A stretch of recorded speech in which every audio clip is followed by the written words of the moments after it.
Here's a close-up of a palette with some flesh tones that I mixed up.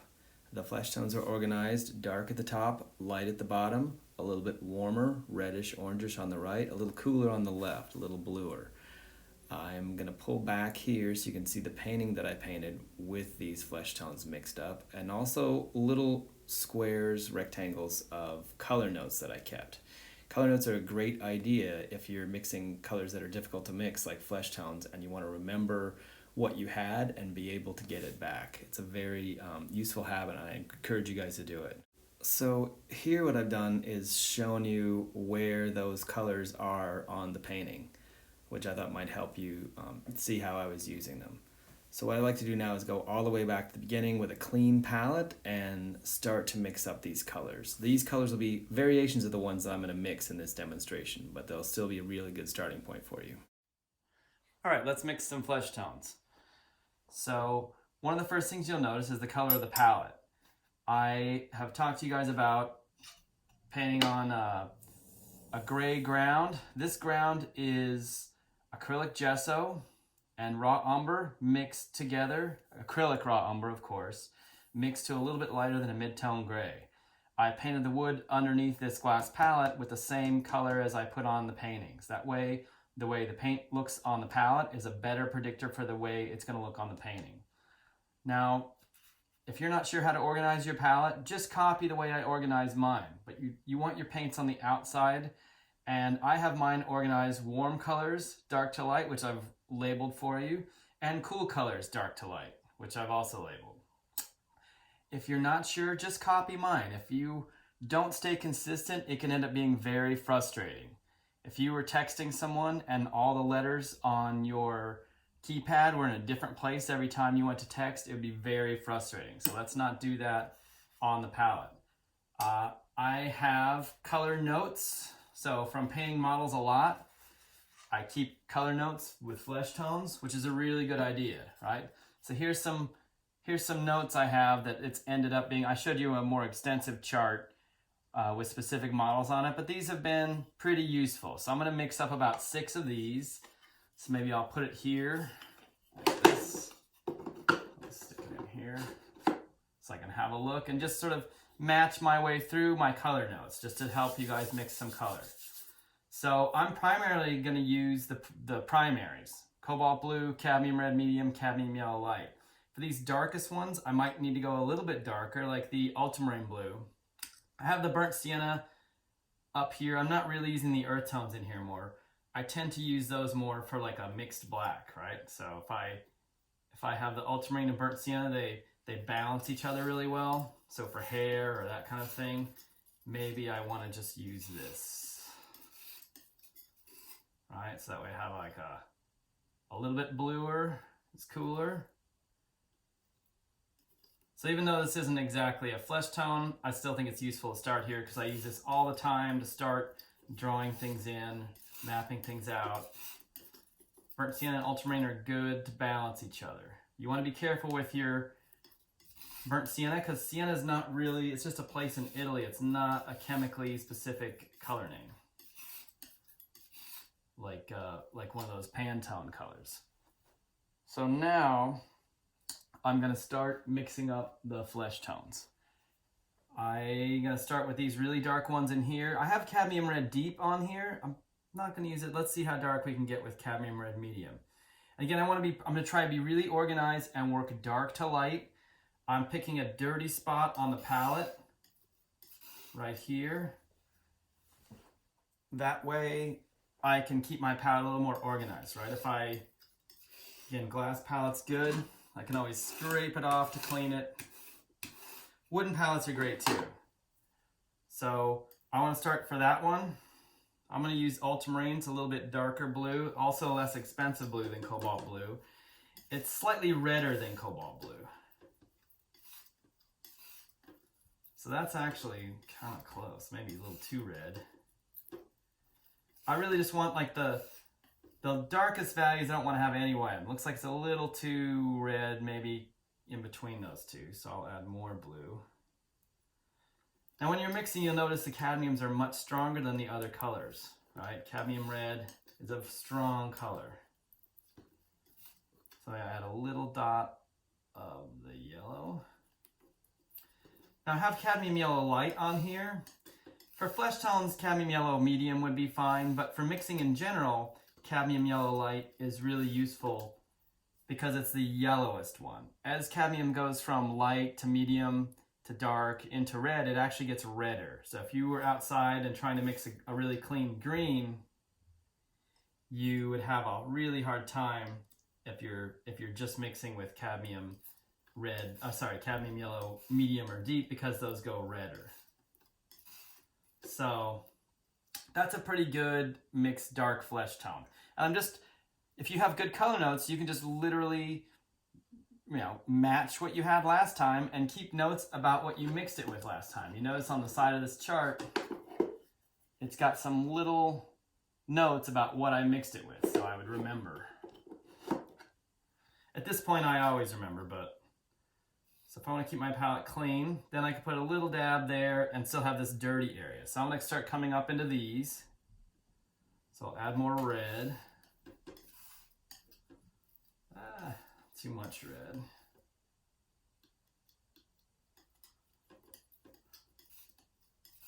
So maybe, nope. Too dark. So I'm going to start using cobalt blue. It's a little bit lighter than the ultramarine.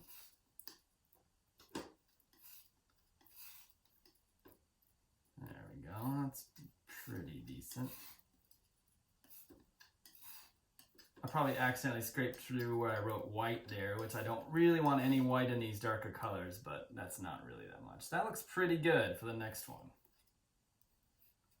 So again, if I mix pure dark to light, I can just take a little pile of this and I can add more, I can start maybe adding a little bit of white in it as I start to come up into the midtones. So I'll grab a little bit off the side here.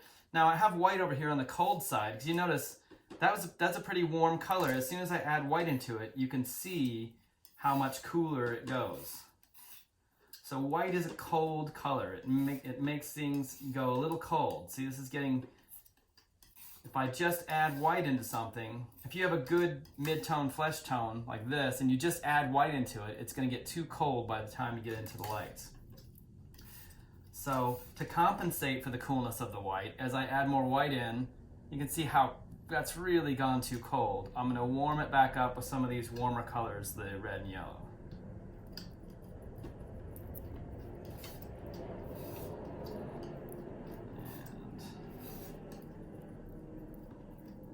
And that's getting a little warmer.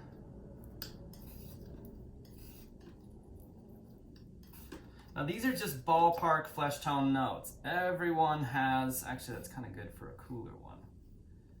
Sometimes you might want to have, you notice on the palette where the painting, when it's finished, it's good to have some colors for cooler shadows as well as warmer ones.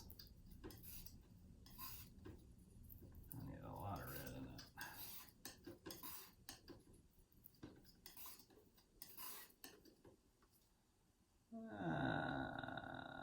That's getting pretty close in there. Maybe a little more yellow.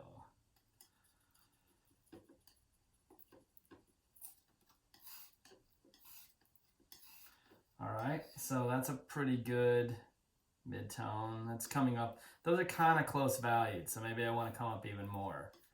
I'll take that other one back.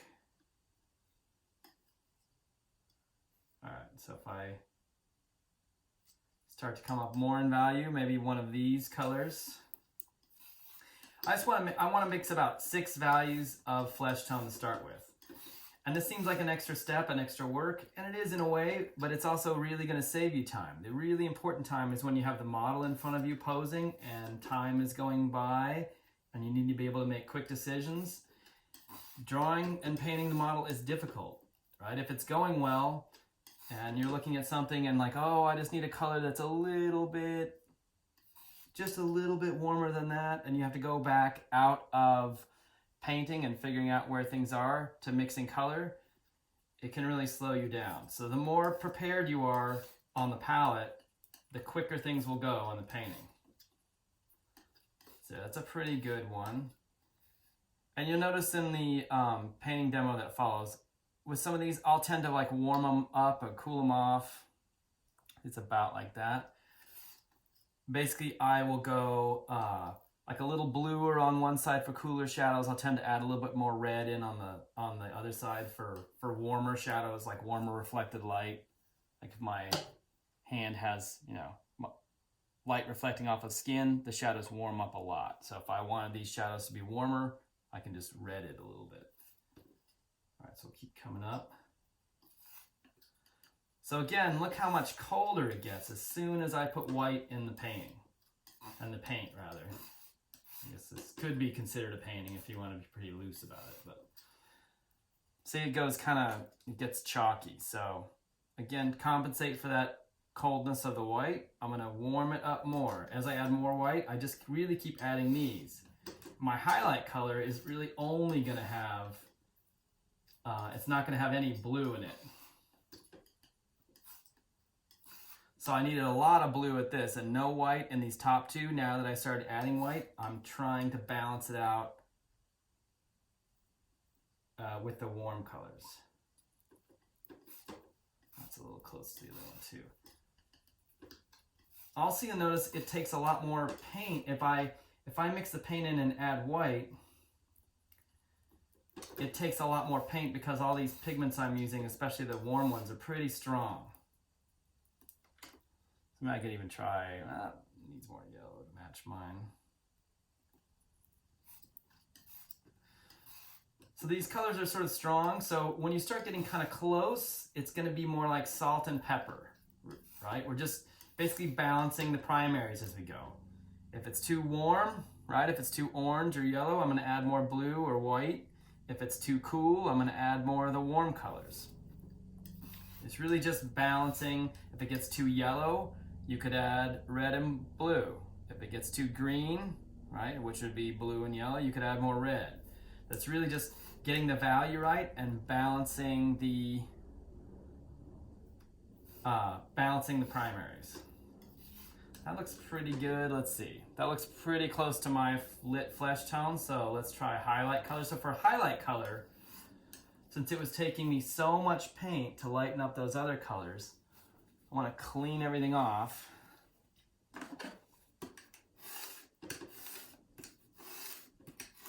Because I want it to really be bright. So let's just start with white. I'm going to make sure the white doesn't have any other stuff in it. And just add warm color into it, right? I'm just going to add some yellow and red into the white. So this is a little pink. Let's see. Maybe that's a little too pink. That is too pink. If it's too pink, I'll just yellow it a little more.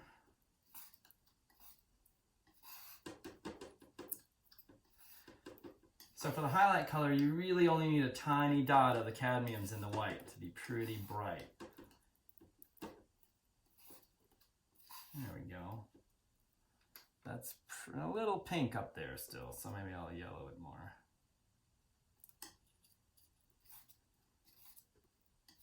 Right, so just really balancing it out. At this point, I really have white as my cool color, or a blue. The white almost mixes like blue in the high key range. So I'm really using a version of the primaries where white is like blue with this much white in it. And I'm balancing it with the red and yellow. So it was staying too pink. I don't want to make things look like they're hot dog color, so there we go, that's pretty good. So this gives me a basic set of flesh tones. And again, we all have different flesh tones, but I want to be able to make decisions quickly. If I have to nudge these, add a little bit of earth tone yellow or something into it, I've basically only mixed them with the primaries. And it's much easier to nudge something that's about right and have a clear range of value available to you than it is to like start from scratch and make a lot of little color decisions. So one last little note, because I did mention it.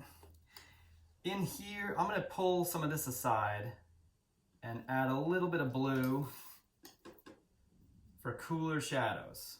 Maybe I added too much. If I added too much, I'll just take more of this. right? A lot of shadows if the model's on something that's gray or blue. If the shadows are facing into something that's more of a room tone rather than facing into lit skin, you're going to have cooler shadows. So basically I just pulled this and added a little bit of blue. That way I have a little bit of cooler shadow.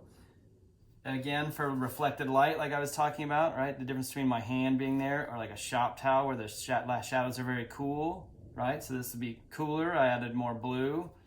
If I want it to be warmer, I can take a little dot over and I'll just red it a little bit. The red's really strong, so I don't need that much of it. This would be for places like if the model, at the bottom of the chin, if the model's chest is lit, usually gets pretty warm. Backlit ears. Just want to give you a little bit idea about mixing these different temperatures. So let's have a look back at that palette at the beginning. You'll notice the colors are modified since the model skin tone was much darker than mine. In the demonstration I was mixing flesh tones that are pretty much my flesh tone. You notice as the palette opened up more, still organizing things with warmer colors to the right, cooler colors to the left. I have some warm and cools that are a little darker and lighter than in the demonstration. But at any rate, those colors I mixed in the demonstration are still a very good starting point, and I hope you'll find all of this useful and helpful for you when you're mixing flesh tones.